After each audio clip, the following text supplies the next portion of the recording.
Hi and welcome to the Mirka Training Centre. Today I'm going to talk you through all the features and benefits of our 1230M dust extractor.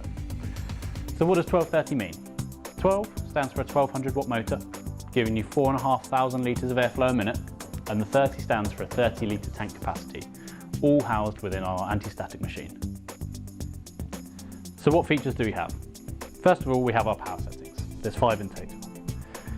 First setting here allows you power to the machine without the extractor running.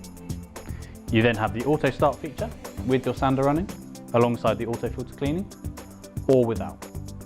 Equally, on the right hand side you have a manual setting to be on with the auto filter cleaning, or off. On the left hand side here you have your hose diameter setting. It's important you set this to 27mm if you're using our standard 4 metre extraction hose. On the right hand side here you have your variable flow. Set this to a higher setting for better dust extraction. On the bottom just down here we also have our LED sensor, which will indicate if there's a blockage in the hose or your bag is full. After a short time the machine will start to beep to alert you to the fact